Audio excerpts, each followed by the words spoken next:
నమస్కారం వార్తలోకి స్వాగతం ముందుగా ముఖ్యాంశాలు మార్చి 30వ తేదీన ఉగాది ఆస్థానాన్ని పురస్కరించుకొని మంగళవారం శ్రీవారి ఆలయంలో ఆగమోక్తంగా జరిగిన కోయిల్ ఆళ్వార్ తిరుమంజనం దివ్యారామం ఉదయం 6 గంటలకు తెరవాలి పులి ఎలుగుబంటి సంచరిస్తుందనే కారణంగా టైమింగ్ మార్చడం వల్ల అనేక ఇబ్బందులకు గురవుతున్నామని వాకర్స్ ఆవేదన తిరుపతి నియోజకవర్గంలోని ఇద్దరికి ముఖ్యమంత్రి సహాయ నిధి చెక్కులను అందించిన తిరుపతి ఎమ్మెల్యే ఆరణి శ్రీనివాసులు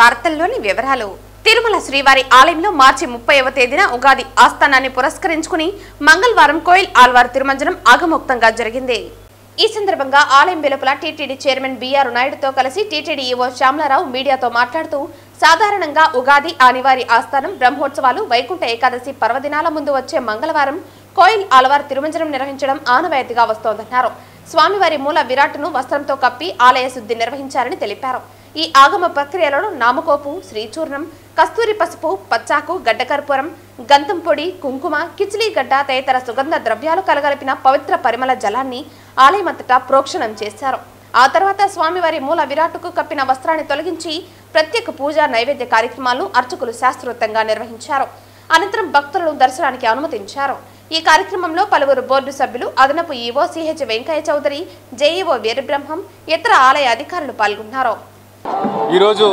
స్వామివారి ఆలయంలో కోయిల్ ఆళ్వార్ తిరుమంజనం నిర్వహించడం జరిగింది కోయిల్ ఆళ్వార్ తిరుమంజనం అంటే లోపల శుద్ధి చేయడం ఈ కార్యక్రమము సంవత్సరంలో 4 సార్లు చేయడం జరుగుతుంది ఉగాదికి ముందు అంటే ప్రతి ఒక ముఖ్యమైన ఉత్సవానికి ముందున్న మంగళవారం రోజు చేయడం జరుగుతుంది ఉగాదికి ముందు తర్వాత బ్రహ్మోత్సవాల ముందు వైకుంఠ ఏకాదశి ముందు ఆనివార ఆస్థానం ముందు ఈ కార్యక్రమాన్ని నిర్వహించడం జరుగుతుంది దీంట్లో ఆలయ ప్రాంగణము ఆలయ పైకప్పు ఆలయ గోడలు దేవతామూర్తులు అందరినీ కూడా అన్ని వస్తువుల్ని కూడా పూజా సామాన్ అంతా కూడా మనము నీళ్లతో శుద్ధి చేయడం జరుగుతుంది ఈ సమయంలో స్వామివారి మూలమూర్తికి వస్త్రం కప్పి ఈ కార్యక్రమం అయిన తర్వాత సుగంధ ద్రవ్యాలతో ఆలయం మొత్తం కూడా సంప్రోక్షణ చేయడం జరుగుతుంది ఈ సంప్రోక్షణ అయిన తర్వాత ప్రత్యేక పూజల ద్వారా ఆగమ శాస్త్రం ద్వారా ప్రత్యేక పూజలు స్వామివారికి నిర్వహించడం జరుగుతుంది నైవేద్యం సమర్పించడం జరుగుతుంది ఈ కార్యక్రమంలో చైర్మన్ గారు బోర్డు సభ్యులు అందరూ కూడా అలాగే అధికారులు నేను ఈవో అలాగే ఎడిషనల్ ఈవో గారు జేఈఓలు అందరూ అధికారులు కూడా ఈ కార్యక్రమాన్ని చాలా నిర్విఘ్నంగా నిర్వహించాము ధన్యవాదాలు తిరుపతి నియోజకవర్గంలోని ఇద్దరికి ముఖ్యమంత్రి సహాయ నిధి చెక్కులను ఎమ్మెల్యే ఆరణి శ్రీనివాసులు అందించారు మంగళవారం మధ్యాహ్నం తన నివాసంలో లబ్ధిదారులకు చెక్కులను ఆయన పంపిణీ చేశారు 42వ డివిజన్ పరిధిలోని శాంతినగర్ కు చెందిన సత్యనారాయణకు 3,53,000 రూపాయల చెక్కును ఎమ్మెల్యే అందించారు అలాగే 9వ డివిజన్ పరిధిలోని సంజయ్ గాంధీ కాలనీకి చెందిన మునిబాలకు చెందిన చెక్కును ఆయన తల్లికి అందించారు అనారోగ్యం పాలై ఆసుపత్రి ఖర్చులకు ఇబ్బంది పడుతున్న వారికి కుటుంబంలో పెద్ద కొడుకుగా ముఖ్యమంత్రి చంద్రబాబు నాయుడు పేదలకు సీఎం సహాయ నిధి నుంచి ఆర్థిక సాయం అందిస్తూ ఉండటం నిజంగా వరమని ఎమ్మెల్యే ఆరణి శ్రీనివాసులు తెలిపారు ఈ కార్యక్రమంలో ఎన్డీఏ నాయకులు రాజారెడ్డి మహేష్ యాదవ్ కేఎంకే లోకేష్ బత్తెన మధు రుద్రకిషోర్ శిరీష సుమన్ తదితరులు పాల్గొన్నారు దివ్యారామం పచ్చని చెట్లతో ప్రకృతి ఒడిలో వాకింగ్ చేయటం వలన ఆహ్లాదకరంగా ఉండటంతో తిరుపతి ప్రాంతంలో నివసించే వారు ఎక్కువ మంది వాకర్స్ ఆరోగ్య పరిరక్షణలో భాగంగా వాకింగ్ యోగా షటిల్ వంటి చేస్తూ ఉంటారు కానీ పులి ఎలుగుబంటి సంచరిస్తున్నదనే కారణంగా టైమింగ్ మార్చడం వల్ల అనేక ఇబ్బందులకు గురవుతున్నారని అన్నారు ఉదయం 7:30 నుండి 9:30 వరకు వాకర్స్ అనుమతిస్తామని హెచ్చరిక బోర్డులు ఏర్పాటు చేశారు అయితే ఈ సమయం అందరూ కూడా తమ తమ పనుల్లో వెళ్లడానికి ఇబ్బందిని కలిగిస్తుందని మహిళలు వంట చేసి పిల్లలని స్కూల్కు పంపించడం పిల్లలు పరీక్షలు ఉన్నాయన్నారు అనంతరం ఉద్యోగాలు చేసుకోవడం వంటి ఉంటాయని తెలియజేశారు అనంతరం వాకర్స్ అందరూ ఉదయం 6 గంటలకే దివ్యారామం ఓపెన్ చేయాలని నిరసన కార్యక్రమాన్ని చేపట్టడం జరిగింది ఈ కార్యక్రమంలో వాకర్స్ అందరూ పాల్గొన్నారు తిరుపతి నగరంలోని దివ్యారామం నందు స్థానికులు తిరుపతి నివాసం ఉన్నటువంటి స్థానికులకి వాకింగ్ చేసుకోవడానికి చాలా అనుకూలంగా ఉండి ఇక్కడ ప్రజలందరూ కూడా కొన్ని సంవత్సరాలుగా వాకింగ్ చేస్తూ వాళ్ళ ఆరోగ్యాన్ని కాపాడుకుంటున్నటువంటి ఈ ప్రదేశాన్ని పులులు వస్తున్నాయని చెప్పి లేదా రకరకాలైనటువంటి సీఎం వస్తున్నారు, ప్రధానమంత్రి వస్తున్నారు, రకరకాల వ్యక్తులు వస్తున్నారని చెప్పి ఈ క్లోజ్ చేయడము స్థానికులు ఈ యొక్క పాదచారులు అందరికి కూడా ఇబ్బంది కలుగుతూ ఉంది. దయచేసి దీని మీద డిఎఫ్ఓ గారు రోజు 6 గంటలకి ఈ యొక్క గేట్లు ఓపెన్ చేసి తిరుపతి స్థానికంగా ఉన్నటువంటి వాళ్ళు ఈ వాకింగ్ చేసి వాళ్ళ ఆరోగ్యాన్ని కాపాడుకోవడం కోసానికి డిఎఫ్ఓ గారిని సహకరించాల్సిందిగా తిరుపతి స్థానికులు అందరూ కూడా ఈరోజు విన్నవించుకుంటున్నాము. కాబట్టి ఈరోజు పులులు వస్తున్నాయి అని చెప్పి ఈ గేట్ని క్లోజ్ చేస్తున్నారు. అదే పులి తిరుపతిలో గత సంవత్సరం నుంచి విచ్చలవిడిగా తిరుగుతూ ఉన్నాయి. ఏ రకమైనటువంటి చర్యలు తీసుకునే పరిస్థితి లేదు. కానీ వాకింగ్ చేస్తున్నటువంటి వాళ్ళ కోసం అని చెప్పి ఇప్పుడే ఈ దివ్యారామ లోపల ఒక 50 మంది కూలీలు లోపల పడుకో ఉన్నారు. వాళ్ళకు కూడా సమస్య, వాళ్ళు మనుషులే కదా. కాబట్టి ఇదేదో ప్రతి సందర్భంలోనూ ఓపెన్ క్లోజ్ చేయడము, ఈ యొక్క అలవాటు పడిపోయినటువంటి మాలాంటి వాకర్స్ అందరికీ ఇబ్బంది కలిగించడము సరైనది కాదని చెప్పి డిఎఫ్ గారు తెలియజేస్తున్నాము. రేపటి నుంచి దయచేసి 6 గంటలకల్లా ఓపెన్ చేయాలని చెప్పి విన్నవించుకుంటున్నాం. ఇక్కడ గత 10 సంవత్సరాలుగా మన దివ్యారామం నందు మన తిరుపతి వాస్తవులు వాకింగ్ చేసి వారి ఆరోగ్యాలు కాపాడుకుంటున్నారు. కానీ ఈ ఫారెస్ట్ ఫారెస్ట్ డిపార్ట్మెంట్ వాళ్ళు కూడా వచ్చి వాకింగ్ చేస్తున్నారు. అది వాళ్ళకే తెలియాలి. ఇక్కడ గత సంవత్సరాల నుండి ఈ పులులు వస్తున్నాయి, ఎలుగుబంట్లు వస్తున్నాయి అని చెప్పని ఈ క్లోజ్ చేయడం 7:30కి 8కి సీఎం ప్రోగ్రామ్ పిఎం ప్రోగ్రామ్ అని చెప్పని క్లోజ్ చేస్తున్నారు. దీనివల్ల వాకర్కి చాలా ఇబ్బందికరంగా ఉంది. దీన్ని సిఎఫ్ఓ గారు అందరూ కూడా దీన్ని ఒక డెసిషన్ తీసుకొని మార్నింగ్ 6 o'clockకి వాకర్ సౌకర్యం కోసం అందరూ కూడా ఆరోగ్యంగా ఉన్నందుకు దీన్ని 6 o'clock తెరవలసిందిగా కోరుతున్నాం. Thank you. దివ్యారామంలో ప్రతిరోజు కూడా 6 గంటల నుంచి ఇక్కడ ఉన్నటువంటి స్థానికులు వాకింగ్ చేస్తూ వాళ్ళ ఆరోగ్యాన్ని కాపాడుకుంటున్నటువంటి పరిస్థితి ఉంది. అట్లనే వాకింగ్ అట్లా యోగా ఇట్లా అన్నింటికీ ఉపయోగపడుతున్నటువంటి ఈ దివ్యారామాన్ని ఈరోజు పులులు వస్తున్నాయి, ఎలుగుబంట్లు వస్తున్నాయి అన్నటువంటి కారణంతో 7:30కు ఓపెన్ చేస్తామని చెప్పడం సరైనది కాదు. ఎందుకంటే ఇంట్లో మహిళలు వంట చేసుకోవాలి, అట్లా పిల్లల్ని స్కూల్స్కి పంపించాల్సినటువంటి పరిస్థితి ఉంది. కాబట్టి 6 గంటలకంతా కూడా ఓపెన్ చేయాలని చెప్పేసి డిఎఫ్ఓ గారికి విజ్ఞప్తి చేస్తున్నాం. సాక్షాత్తు కలియుగ ప్రత్యక్ష దైవమైన తిరుమల శ్రీ వెంకటేశ్వర స్వామి జన్మ నక్షత్రం శ్రవణ నక్షత్రం ఏకాదశి మంగళవారం 3 కలిసి ఒకే రోజు రావటం చాలా అరుదుగా జరుగుతుంది. ఈ శుభదినాన్ని పురస్కరించుకుని భక్తులు విశేష పూజలు నిర్వహిస్తున్నారు. అందులో భాగంగా స్థానిక వినాయక సాగర్లో వెలసిన సంకల్ప సిద్ధి వినాయక స్వామి ఆలయంలో ఉదయం స్వామివారికి ప్రత్యేక అభిషేకాలు నిర్వహించి స్వామివారిని శోభాయమానంగా అలంకరించి నైవేద్యాలు సమర్పించి భక్తులకు దర్శన భాగ్యం కల్పించారు. ఈ సందర్భంగా ఆలయ ప్రధాన అర్చకులు సురేష్ స్వామి మాట్లాడుతూ శ్రీవారి జన్మ నక్షత్రమైన శ్రవణ నక్షత్రం ఏకాదశి మంగళవారం 3 ఒకే రోజు రావటం అరుదుగా జరుగుతుందని తెలియజేశారు. ఇలాంటి శుభదినం రోజున ఇష్ట దైవాన్ని పూజించడం వలన సకల శుభాలు జరుగుతాయని తెలియజేశారు.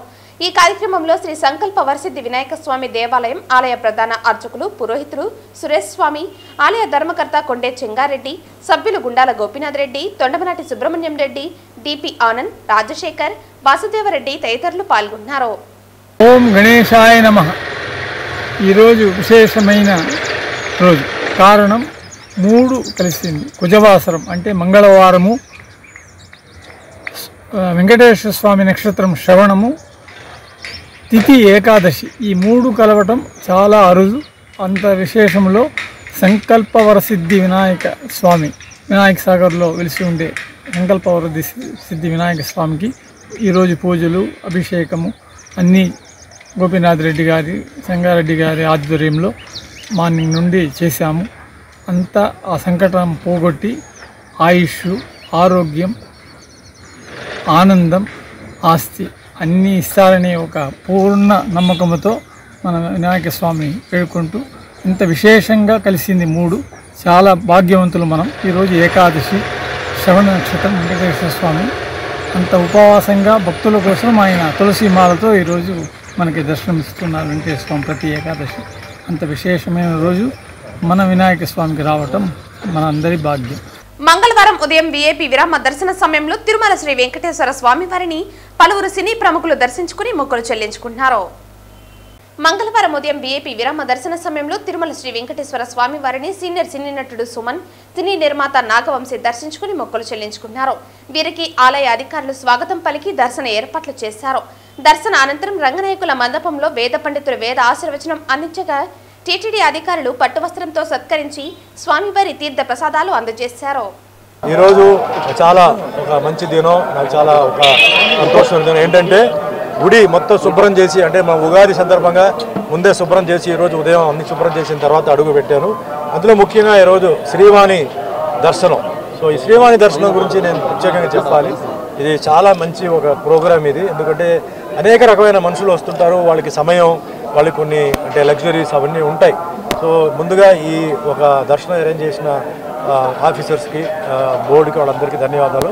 సో చాలా అంటే ఈజీగా లోపల వచ్చి దర్శనం చేసుకొని, అంటే దేవుడి దగ్గర కూడా నుంచోపెట్టేసి, ఎందుకంటే దేవుడి దగ్గర నుంచోవడం, ఆరతి తోసుకోవడం అవన్నీ చాలా ఒక అదృష్టం భావిస్తాను. ఈరోజు చాలా బాగా జరిగింది.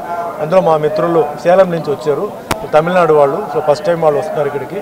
సో వాళ్ళు కూడా చాలా సంతృప్తిగా జరిగింది. సో చాలా మంచి ప్రోగ్రామ్ శ్రీవాణి ప్రోగ్రామ్. ఎందుకంటే ఎయిర్పోర్ట్లో కూడా ఏంటంటే టికెట్లు తీసుకోవచ్చు. ఎందుకంటే చాలామందికి ఇక్కడ రకరకమైన ప్రోగ్రామ్స్ ఉన్నాయి. So those who can afford, అంటే ఎవరికైతే స్తోమత ఉందో ఎయిర్పోర్ట్లో కూడా తీసేసుకొని కిందకి వెళ్ళి మొత్తం దర్శనం చేసుకొని మరుసటి రోజు వచ్చి దర్శనం చేసుకొని వెళ్ళడానికి టైమింగ్ కూడా చాలా కన్వీనియంట్ టైమింగ్ ఇచ్చారు. అంటే మరీ కొందరికి తొందర అయితే కొన్ని ఇబ్బందులు ఉన్నాయి, హెల్త్ ప్రాబ్లమ్స్ ఉంటాయి కాబట్టి చాలా కన్వీనియంట్ అండి. సో చాలా సంతోషం. అందరికీ ఆ భగవంతుడు ఆశీర్వాదాలతో అందరూ ఉన్నత స్థాయికి ఎదగాలి, వాళ్ళ కష్టం అంతా దూరం అయిపోయి. ముఖ్యంగా మా అభిమానులందరికీ చేతులెత్తే నమస్కారం పెడుతున్నాం. మా నిర్మాతలు, దర్శకులు, టెక్నీషియన్స్ అందరూ బాగుండాలి, చాలా హ్యాపీగా ఉండాలి. ఇదే మాదిరిగా అందరూ తిరుపతికి రావడం, స్వామివారు ఆశీర్వాదం తీసుకోవడం, వాళ్ళ జీవితంలో అంటే విద్య, వైద్య, పెళ్ళిళ్ళు, గిళ్ళిళ్ళు అన్నీ చక్కగా జరగాలి. భగవంతుడి ఆశీర్వాదం అందరిపై ఉండాలి, మీపై కూడా ఉండాలి. Thank you. దర్శనం చాలా బాగా జరిగింది. నాకు ఈ వారం మ్యాచ్ పై రిలీజ్ ఉంది, మీ అందరికీ తెలుసు. అందరూ తప్పకుండా థియేటర్లో చూసి ఆనందిస్తారని కోరుకుంటున్నాను. ప్రతి రిలీజ్కి నాకు వచ్చి స్వామి దర్శనం చేసుకున్న అలవాటు, అలానే రావడం జరిగింది. దర్శనం చాలా బాగా జరిగింది. సార్ పైరసీ ఇబ్బంది ఉంది, కానీ హిట్ సినిమాకి అలా ఏం ఇబ్బంది ఉండదండి జనరల్గా పైరసీ. కానీ అది రాకపోవడం ఎంత బెటర్ అయితే అంత బెటర్. కానీ ఈ మధ్య మరీ మంచి హై క్వాలిటీ ప్రింట్ వచ్చేస్తుంది రిలీజ్ అయిన నెక్స్ట్ 2 days మీద. దాన్ని కంట్రోల్ చేయడానికి మాక్సిమం ఇంట్రెస్ట్ చూడాలని ట్రై చేస్తున్నాను. టీటీడీ పాలక మండలి సభ్యులు భానుప్రకాష్ రెడ్డి 2 నాలుకల ధోరణి మారాలని, ప్రజా ప్రయోజన కార్యక్రమాలను కొనసాగించాలని తిరుపతి వైఎస్ఆర్సీపీ పార్టీ ఇన్ఛార్జ్ భూమన అభినయ్ రెడ్డి అన్నారు. తిరుమల తిరుపతి దేవస్థానం పాలకవర్గం తిరుపతిలోని శ్రీనివాసం స్పోర్ట్స్ కాంప్లెక్స్ కు ₹1 కోటి కేటాయించడాన్ని వైఎస్ఆర్ కాంగ్రెస్ పార్టీ స్వాగతిస్తోంది. మరి ముఖ్యంగా ఈ బోర్డులో కీలకంగా ఉన్నటువంటి బీజేపీ నాయకులు శ్రీ భానుప్రకాష్ రెడ్డి గారికి మా కృతజ్ఞతలు కూడా తెలియజేస్తున్నాం. తిరుపతికి సంబంధించినటువంటి అభివృద్ధి కార్యక్రమానికి ఏ రూపంలో నిధులు వచ్చినా దాన్ని వైఎస్ఆర్ కాంగ్రెస్ పార్టీ ఎప్పుడు సమర్థిస్తుంది. ఆ పని చేసినటువంటి వాళ్ళందరినీ కూడా అభినందిస్తూ ఉంటుంది. కాకపోతే ఈ సందర్భంగా బీజేపీ నాయకులు భానుప్రకాష్ రెడ్డి గారిని 2 ప్రశ్నలు వైఎస్ఆర్ కాంగ్రెస్ పార్టీ వేదల్చింది. మొదటిది, శ్రీనివాసం స్పోర్ట్స్ కాంప్లెక్స్ కు భక్తులకు ఏం సంబంధం ఉంది? ఎందుకని టీటీడీ శ్రీనివాసం స్పోర్ట్స్ కాంప్లెక్స్ కు ₹1 కోటి కేటాయించింది? దీన్ని మీరు భానుప్రకాష్ రెడ్డి గారు ఎలా సమర్థిస్తారు? రెండవ ప్రశ్న, గతంలో వైఎస్ఆర్ కాంగ్రెస్ పార్టీ హయాంలో తిరుపతిలో భక్తుల సౌకర్యార్థం తిరుమలకు చాలా సులువుగా ట్రాఫిక్ కంజెషన్ లేకుండా చేరుకునేందుకు కొత్త రోడ్లను వేయడం కోసం టీటీడీ నిధులు ఖర్చు చేయాలి అన్నప్పుడు ఎందుకని మీరు అడ్డుకున్నారు? తిరుపతిని, తిరుమల అంతా పరిశుభ్రంగా ఉంచడం కోసం ఓ పారిశుద్ధ్య ప్రాజెక్టును అమల్లోకి తెస్తే దాదాపుగా 1700 మంది అదనపు పారిశుద్ధ్య సిబ్బందిని టీటీడీ నుంచి మున్సిపల్ కార్పొరేషన్ కేటాయించినప్పుడు మీరు ఎందుకని కోర్టుకు పోయి ఆపారు?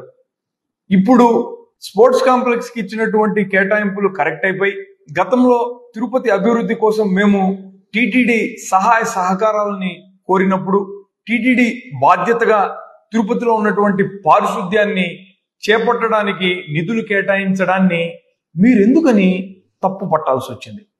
అంటే గతంలో మేం చేస్తే ఒక రకంగాను, మీరు చేస్తే మరో రకంగాను మీరు దీన్ని తీసుకుంటారా?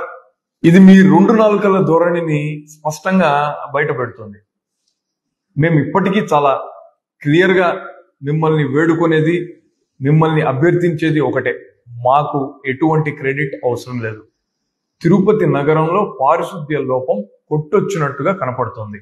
దానికి పరిష్కారంగా, సంజీవినిగా ఏకైక మార్గం ఆ పారిశుద్ధ్య ప్లాన్ ని అమలు చేయడమే. దానికోసం 1700 మందిని టీటీడీ ఇప్పటికే కేటాయించింది. మీరు కోర్టుకు పోయి దానిని నిలుపు చేశారు. దయచేసి మీరు ఆ కోర్టు కేసుని వెనక్కి తీసుకుంటే భారతదేశంలోనే అత్యంత పరిశుభ్రమైన నగరంగా తిరుపతి మారుతుందనడంలో ఎటువంటి సందేహం లేదు. ఈ సందర్భంగా నేను కూటమి స్థానిక ఎమ్మెల్యే అయినటువంటి ఆరణి శ్రీనివాసులు గారికి కూడా ఒక విజ్ఞాపన చేస్తున్నాను. సార్, మీరు లోకల్ ఎమ్మెల్యే, తిరుపతి కష్టాలు మీకు కనబడడం లేదా? కార్మికుల ఘోష మీకు వినపడడం లేదా? ఈ పారిశుద్ధ్య సమస్యకు పరిష్కారంగా మీరు చొరవ తీసుకొని భానుప్రకాష్ రెడ్డి గారిని ఇప్పటికైనా ఒప్పించి ఆ కేసు ఉపసంహరణ చేయించగలిగితే తిరుపతిలో పారిశుద్ధ్యం అన్నటువంటిది అత్యద్భుతంగా ఉంటుంది. ఇంతకాలం మీరెందుకు మౌనం వహిస్తున్నారు? టీటీడీ అనేకమైనటువంటి నిర్ణయాలు ప్రభుత్వానికి నచ్చినట్టుగా చంద్రబాబు నాయుడు గారిని మెప్పించేందుకు, చంద్రబాబు నాయుడు గారి ఇంట్లో మనిషి అయినటువంటి శాప్ చైర్మన్ రవినాయుడు గారు అడగంగానే శ్రీనివాసం స్పోర్ట్స్ కాంప్లెక్స్ కు కోట్ల రూపాయలని కేటాయించుతారు కానీ తిరుపతిలో ఉన్నటువంటి ప్రజానికాల కష్టాన్ని తీర్చడం కోసం మాత్రం వాడరు. అది కూడా టీటీడీ బాధ్యత ఉన్నటువంటి విషయాల్లో కూడా కేటాయింపులు చేయడం లేదు. మీరు ఎందుకని ఇంతకాలం మౌనంగా ఉంటున్నారు? అంటే మీరు స్థానికేతరుడు కాబట్టి తిరుపతి మీద మీకు శీతకన్ను ఉందా? దయచేసి మీరు స్పందించాల్సినటువంటి తరుణం ఆసన్నమైంది. తిరుపతిలో ఈరోజు ఈ పారిశుద్ధ్య ప్లాన్ ని మీరు అమలు చేస్తే మీ పేరు చరిత్రలో నిలిచిపోతుంది. భానుప్రకాష్ రెడ్డి గారు, మళ్ళీ మేము చెప్తున్నాం, ఈ మంచి పేరు మాకు అవసరం లేదు. ఈ పేరంతా కూడా మీరే తీసుకోండి. తిరుపతిని పరిశుభ్రమైనటువంటి నగరంగా ఇప్పటికన్నా మార్చండి అని తిరుపతి ప్రజానికం తరపున నేను మిమ్మల్ని కోరుతున్నాను.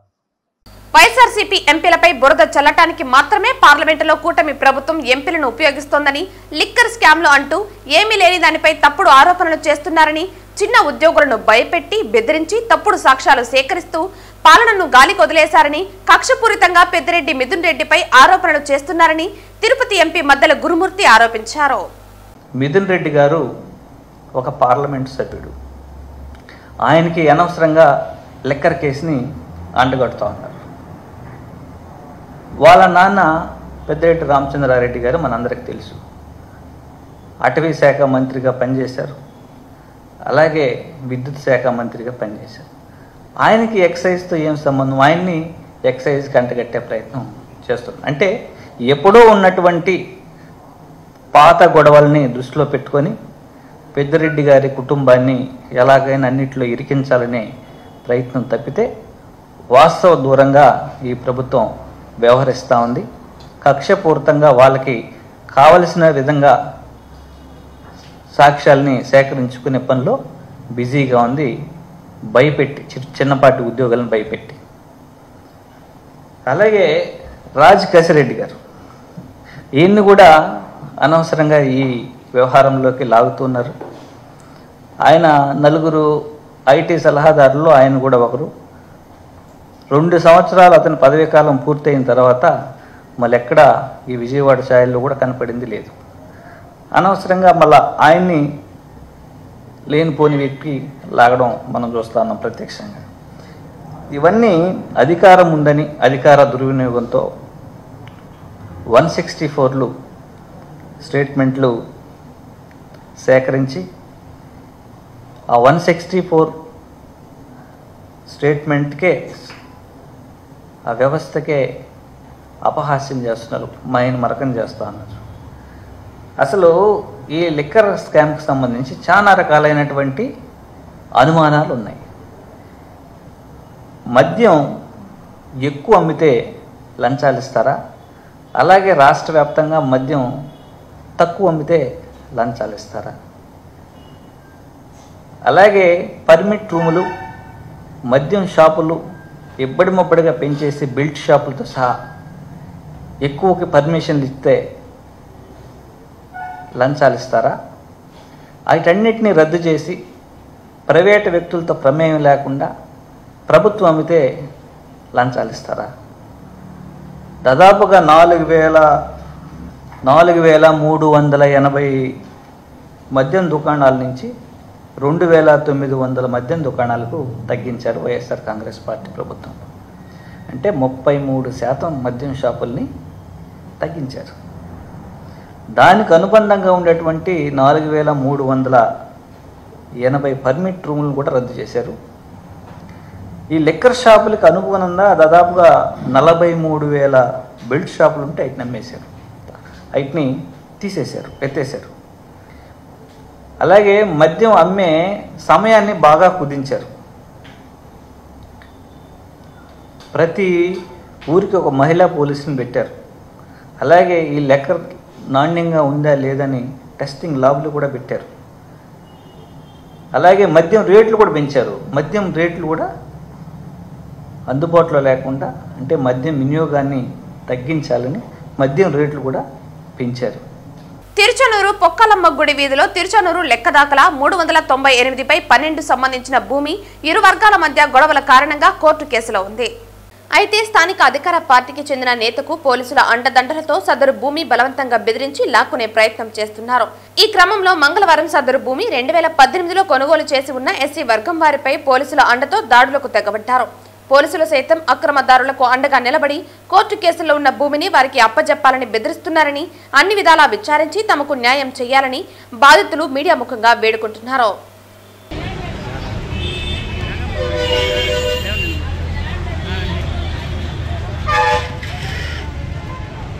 వార్తలు ముగించే ముందు ముఖ్యాంశాలు మరోసారి. మార్చి 30వ తేదీన ఉగాది ఆస్థానాన్ని పురస్కరించుకొని మంగళవారం శ్రీవారి ఆలయంలో ఆగమోక్తంగా జరిగిన కోయిల్ ఆళ్వార్ తిరుమంజనం. దివ్యారామం ఉదయం 6 గంటలకు తెరవాలి. పులి ఎలుగుబంటి సంచరిస్తుందనే కారణంగా టైమింగ్ మార్చడం వల్ల అనేక ఇబ్బందులకు గురవుతున్నామని బాకర్స్ ఆవేదన. తిరుపతి నియోజకవర్గంలోని 2 ముఖ్యమంత్రి సహాయ నిధి చెక్కులను అందించిన తిరుపతి ఎమ్మెల్యే ఆరణి శ్రీనివాసులు. ఈ వార్తలు ఇంతటితో సమాప్తం. తిరిగి వార్తల్లో మళ్ళీ కలుద్దాం. అంతవరకు సెలవు. నమస్కారం.